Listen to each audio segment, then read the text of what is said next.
একটা মানুষ যদি আপনার ফুটানিগঞ্জে কি করে বাঁ হাতে চা খায়, কাল করে দেখতে পারবেন, পয়সা লাগবে 5 টাকা। যদি বাঁ হাতে খালি চা খায়, ওর কাছে বসে যে এইরকম করে বাঁ হাত খান দিবেন, যে ফাটাস করে আবার কাপে মানে একটা এইরকম করে বাড়ি দিবেন, মুখ থেকে যেন কাপটা ছুটে জমিনে সবখানি পড়ে যায়। ও তাকাবে বড় বড় চোখ করে, অন্য করছি তো কাপ ফেললি দেবা, হয়তো বলবে এরকম কথা, কাপ সব ফেললি দেবা। তো যতই এ আর বে করুক, ওকে একটাই ভাষা বলুন, তোর ডাইন হাতে কি কুড়ি হয়েছে, ডাইন হাতে কি হয়েছে তোর? রসুল বলেছেন, বাজে কাজ করো বাঁ হাতে আর ভালো কাজ করো ডান হাতে। পায়খানা যদি সাফ করবে তো বাম হাতে, পোঁটা যদি ফেলবে তো বাম হাতে, পাছা যদি চুলকাবে তো বাম হাতে, বাচ্চা ছেলের নাকের নেটা যদি পরিষ্কার করবে তো বাম হাতে, তুমি যদি জুতা পরিষ্কার করতে যাও কিছু লেগে গেছে বলে তো বাম হাতে। এগুলো ডান হাতে নয়। আর ডান হাতে করবে ভালো ভালো কাজ, খানা খাও বাম হাতে, কোরআনের পাতা উল্টাও বাম হাতে, মুসাফা করো বাম হাতে। বাম হাত হলো ভালো ভালো কাজের জন্য, আর ডান হাত হলো মন্দ মন্দ কাজের জন্য। বাম হাত দিয়ে যদি কেউ চায়ের কাপে চুস্কি লাগায়, আর এই হাদিসের উপরে আমল করতে গিয়ে ফুটানি পাড়ার কোন লোক যদি কাপে আঘাত মেরে দিয়ে উল্টিয়ে দেয়, তাহলে নবীর একটা হাদিসের উপরে আমল করা হবে, সুন্নাতের উপরে আমল করা হবে। বলি সাহেব, কাপটা যদি ভেঙে যায়, আরে কাপ ভাঙলো তো কাপের দাম কত? 8 থেকে 10 টাকা, আর না এরও বেশি আছে? এর থেকে বেশি নয়। ওকে শিক্ষাটা তো দেন। আপনি বলবেন যে না বলি সাহেব, এই যুগে মেরে কাউকে শিক্ষা দেওয়া যাবে না। আমি মেনে নিলাম যে মেরে কাউকে শিক্ষা দেওয়া যাবে না। তাহলে ওই মানুষটার সঙ্গে আপনি ঘেন্না করে ওর সঙ্গে চলবেন না, ওর সঙ্গে বলবেন না, এই রকম করে ওর সাথে একটু দূরত্ব বজায় রেখে রেখে চলবেন। এটা করতে পারবেন? ওই যে দেখা যাক, বুঝিয়ে দাও আগে কেমন করে বুঝাতে হয়।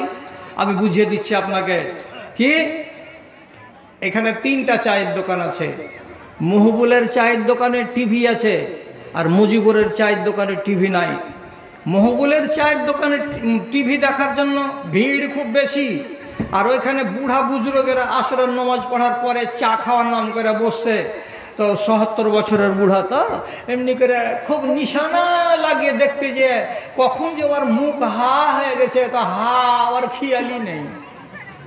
দাঁত তোলা রুগীকে যতক্ষণ ডাক্তার না বলবে যে বাবজি হাকে বুঝেলেন, তো এরকমই দেখতে যে এমন হা করে বসে থাকছে কিছু কিছু বুড়া চায়ের দোকানে টিভি দেখতে গিয়ে। 5 টাকার চা খেয়েছে আর বসে বসে টিভি দেখছে। এগুলো হলো পাপিষ্ট লোক। 3 প্রকারের পাপিষ্টকে আল্লাহ তাআলা দেখতে পারেন না। শিখালেন, ভালো করে শিখালেন। 3 প্রকারের লোককে আল্লাহ তাআলা দেখতে পারেন না, 2 চোখে আল্লাহ তাআলা বরদাস্ত করেন না। এক, কে? যে বাবজির মাথার চুলগুলো পেকে গেছে, দাড়িগুলো ঝরঝরে হয়ে সাদা হয়ে গেছে, তথাপি 65 বছর বয়সে নাফরমানির কাজে নিজেকে জড়িয়ে রেখেছে। যেমন টিভিতে জড়িয়ে রাখা, যেমন মদে জড়িয়ে রাখা, যেমন কম্বু দিয়ে পান খাওয়াতে জড়িয়ে রাখা, যেমন খৈনি খাওয়াতে জড়িয়ে রাখা। এমন বাবাজি যাদের 60 বছর 70 বছর বয়স হয়ে গেছে, এখনও নাফরমানি থেকে নিজেকে উঠিয়ে আনতে পারেনি। আল্লাহ রাব্বুল আলামিন ওই চুল পাকা বুড়াকে দেখে আল্লাহ রাব্বুল আলামিনের মনটা কিন্তু গরম হয়ে যায়। আর একটা সেই লোক, যে লোকটা ধনী নয়, গরিবের বাচ্চা, অথচ বয়স হয়ে গেছে, নামাজ পড়ে না, ইবাদত করে না। তখন আল্লাহ তাআলা ওর উপরে নারাজ হয়ে যায়, ওর দিকে তাকাতে রাজি হয় না। বলেনটা কি? আল্লাহ তাআলা বলেন, এই গ্রামের উত্তর মাথার মুজিবুর রহমান হাজি বড় জমিদারের বেটা, জমি বেশি আছে, ধন বেশি আছে, তার জন্য ধনের হিসাব করতে করতে নামাজে গাফেল হয়ে যায়।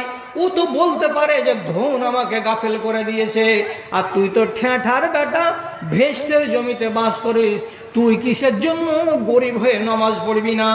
এমন মানুষের উপরে আল্লাহর রাগ বেড়ে যায়। আর একটা 3 নম্বরে ওই বেটি ছেলেটার উপরে আল্লাহর রাগ বেড়ে যায়। যেই বেটি ছেলেটা বাড়ি থেকে বের হলো, আর হওয়ার পরে খাড়ি গোপালপুর গ্রামে কুটুমতালি করে বাড়ি এলো, আর আসার পরে নিজের বাড়ির লোকেদের সামনে বয়ান করে বলছে মাজি, কিংবা বলছে নিজের ননদের আগে ডেকে আজি বুবু জানো। গোপালপুর গ্রামে গেলাম, খাড়ি গোপালপুর গ্রামে অমুক হাজির বাড়ি দেখতে পেলাম, মাইজকল বেটাটা কত সুন্দর জি, ওরে সুবহানাল্লাহ, ওকে যদি দেখছি তো ওর গা থেকে ওর মুখ থেকে যেন চোখ হটাতে জি করে না। কত সুন্দর সুন্দর তোল্লা তোল্লা ঠোঁট দুটা, আর কত সুন্দর খাড়ো খাড়ো নাকটা, দেখে জি ভরে যাচ্ছে এত সুন্দর ছেলে, আমার জীবনে এত সুন্দর মানুষ দেখতে পাই নাই। নবীজি বলছেন বাড়িতে যার স্বামী আছে, স্বামীকে রেখে দিয়ে পরপুরুষকে যদি সুন্দর বলে, পরপুরুষের যদি সৌন্দর্যকে নিয়ে চর্চা করে কোনো নারী, তার রব্বুল আলামিনের নবী বলছেন ওই বেটি ছেলেটার দিকে আল্লাহ রব্বুল আলামিন ভালো নজরে দেখতে চান না।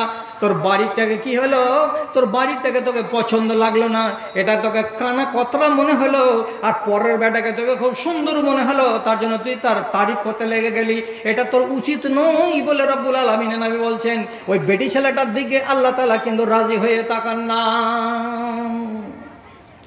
মুজিবুরের দোকানে ভিড় কিসের, তো টিভি আছে তার। আপনি চা খেয়েছিলেন এতদিন ওই দোকানে, এবার দেখছেন হঠাৎ করে টিভি, আপনি ওকে আওয়াজ দিয়ে বলেন বাবা খবর যদি চালাও তো অসুবিধা নেই, আর যদি সিরিয়াল চালাও তাহলে আমি কিন্তু এটা না পছন্দ করি, আর আমি একজন নমাজি মানুষ, তোমার দোকানে এতদিন চা খেতাম, আমি কিন্তু তোমার দোকানে চা খাওয়া ছেড়ে দিব। আপনি একদিন বললেন টিভি বন্ধ হলো না, 2 দিন বললেন টিভি বন্ধ হলো না, চতুর্থ দিনের দিন আপনি মুজিবুরের চোখের সামনে মহবুলের দোকানে বসে চা খান, বেঞ্চিতে বসে বসে ধাউটে বসে বসে 3 দিন চা খাওয়া হবে। তেসরা দিনের দিন আপনাকে জিজ্ঞেস করবে মুজিবুর, চাচা আমার দোকান ছেড়ে দিলে কেন? আপনি স্পষ্ট ভাষাতে বলেন তোমাকে আমি ঘৃণা করি। কিসের জন্য ঘৃণা? তুমি কি আমার জমিতে হাল চাষ করে দিয়েছো? না, তোমাকে ইসলামের জন্য এতদিন ধরে তোমার দোকানে চা খাচ্ছিলাম ভালোবেসে, ইসলামের কারণে তোমাকে ঘৃণা করি, কেন যে তুমি মুনকার জিনিসকে মুনকার বলে মানো না।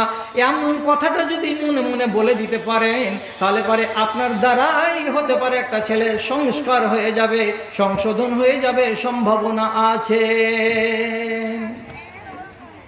হাদিস থেকে শুনেন, রসুলের একটা বিবির নাম উম্মে হাবিবা, আর বাপের নাম আবু সুফিয়ান। মক্কাতে রসুল 13 বছর ছিলেন, আবু সুফিয়ান ঈমান আনেনি, শ্বশুর ঈমান আনেনি। মদিনাতে আল্লাহ রসুল 10 বছর ছিলেন, 8 বছর পর্যন্ত আবু সুফিয়ান ঈমান আনেনি। তাহলে এদিকে কত হলো? 13 আর 8 21 বছর ধরে আবু সুফিয়ান ঈমান আনেনি। আর তার বেটি উম্মে হাবিবা আল্লাহ পাকের রসুলের বাড়িওয়ালি। যখন মক্কার লোকেরা চুক্তি ভঙ্গ করল, যুদ্ধ আসন্ন হয়ে গেল, যে মক্কার লোকের সঙ্গে মদিনার লোকের এবার যুদ্ধ লেগে যাবে, কেন যে মক্কার লোক বেয়াদবি করেছে। যখন বুঝতে পেরে নিল যে আর রেহাই নেই, যুদ্ধ লেগে যাবে, তখন মক্কার সব লোকটি বসে সল্লাহ পরামর্শ করে বলল নবীকে বুঝিয়ে সুঝিয়ে যুদ্ধটাকে বন্ধ করতে হবে।